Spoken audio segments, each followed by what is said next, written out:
नमस्कार दोस्तों, स्वागत है आपका हमारे इस YouTube channel the next India में। आज के इस विश्लेषण में हम एक ऐसी दिलचस्प जर्नी पर निकलने वाले हैं जो शायद हमारे सोचने का नजरिया ही बदल दे। देखिए, अब तक टेक्नोलॉजी हमारे आसपास थी, हमारे वर्क प्लेसेस में थी, पर अब ये धीरे धीरे फिजिकल दुनिया से निकलकर सीधे हमारे शरीर और यहाँ तक कि हमारे दिमाग के अंदर तक पहुँच रही है। ये सिर्फ एक टेक अपडेट नहीं है, ये लिटरली इंसानी सभ्यता का अगला चैप्टर है। तो चलिए बिना किसी देरी के शुरू करते हैं।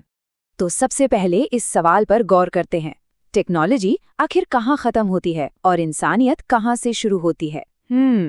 ये कोई आम फिलॉसफिकल सवाल नहीं है, बल्कि आने वाले कल की सच्चाई है। हम जिस तेजी से आगे बढ़ रहे हैं उसे हम प्रोग्रेसिव प्रॉक्सिमिटी कह सकते हैं। मतलब हर गुजरते दिन के साथ टेक्नोलॉजी और इंसान के बीच की दूरी कम होती जा रही है। बड़े फैक्ट्री से शुरू होकर ये अब हमारे घरों, हमारी आंखों और यहाँ तक कि हमारे ब्रेन सेल्स तक अपना रास्ता बना रही है। ये सब कैसे हो रहा है, आइए देखते हैं। पहला बड़ा बदलाव, वर्कफ्लोज अब पूरी तरह ऑटो पायलट पर हैं। ओके, तो चलिए मैक्रो लेवल से शुरुआत करते हैं। 70%, ये नंबर ध्यान में रखिएगा। 2026 तक एआई हमारे रोजमर्रा के कामों का करीब 70% हिस्सा ऑटोमेट कर सकता है। ये कोई छोटे मोटे डेटा एंट्री के काम नहीं है, हम बात कर रहे हैं पूरी की पूरी एप्लीकेशंस बनने की, बिना एक भी लाइन कोड किए। और हाँ, ये कोई दूर की कौड़ी नहीं है।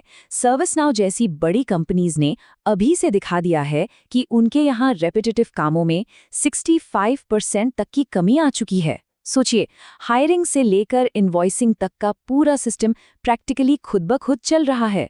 ये वाकई एक गेम चेंजर है। अब एआई सिर्फ हमारे दिए हुए प्रॉम्प्ट्स का जवाब नहीं दे रहा है। उदाहरण के लिए, कॉग्निशन लैब्स का डेविन एक ऐसा ऑटोनॉमस एआई एजेंट है जो खुद ब खुद पूरी वेबसाइट डिजाइन और बिल्ड कर सकता है। दूसरी तरफ Amazon को ही ले लीजिए, वो अपने वेयरहाउसेस में प्रिडिक्टिव एनालिटिक्स का इस्तेमाल कर रहे हैं। वहाँ कोऑर्डिनेशन इतना सटीक है कि इंसानी हाथों की प्रैक्टिकली कोई ज़रूरत ही नहीं बची है। पूरा इकोसिस्टम अपने आप सोच रहा है और काम कर रहा है। दूसरा बड़ा ट्रेंड, वर्कफोर्स में ह्यूमनॉइड्स की एंट्री। अब सॉफ्टवेयर के इस अदृश्य जाल से बाहर निकलते हैं और फिजिकल हार्डवेयर की बात करते हैं। रोबोटिक्स की स्पीड देखकर तो किसी के भी होश उड़ जाएंगे। याद है 2021 में Amazon एस्ट्रो आया था, वो एक शुरुआत थी। फिर 2024 में हमने फिगर एआई और BMW की एक मैसिव पार्टनरशिप देखी, और अब प्रोजेक्शन ये है कि 2026 तक इन ह्यूमनॉइड रोबोट्स की कीमत एक छोटी कार से भी कम हो जाएगी। ये इतने सस्ते और आम हो जाएंगे कि इन्हें कमर्शियली स्केल करना बहुत आसान होगा। और ये 2 पैरों पर चलने वाले रोबोट्स ऑलरेडी रियल वर्ल्ड में डिप्लॉय हो चुके हैं। टेबल में देखिए, टेस्ला का ऑप्टिमस फैक्ट्रीज में भारी काम करने से लेकर कपड़े मोड़ने तक का काम कर रहा है।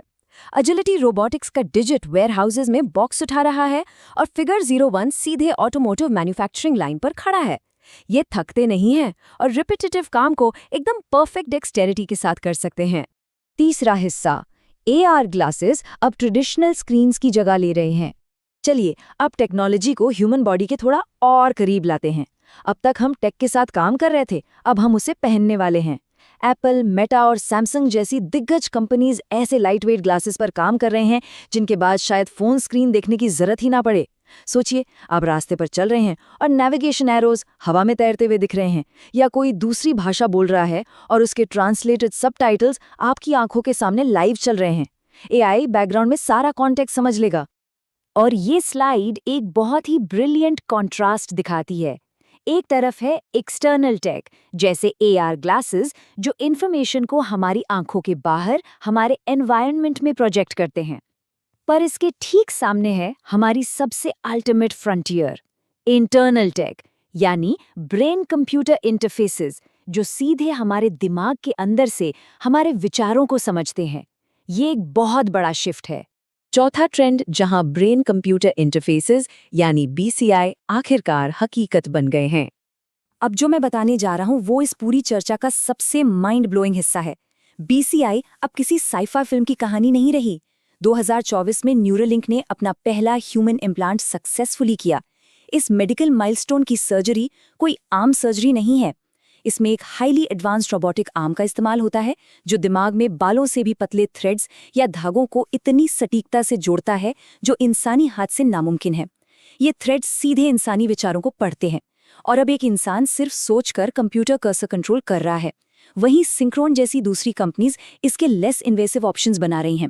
क्लिनिकल ट्रायल्स के नतीजे तो और भी अद्भुत हैं।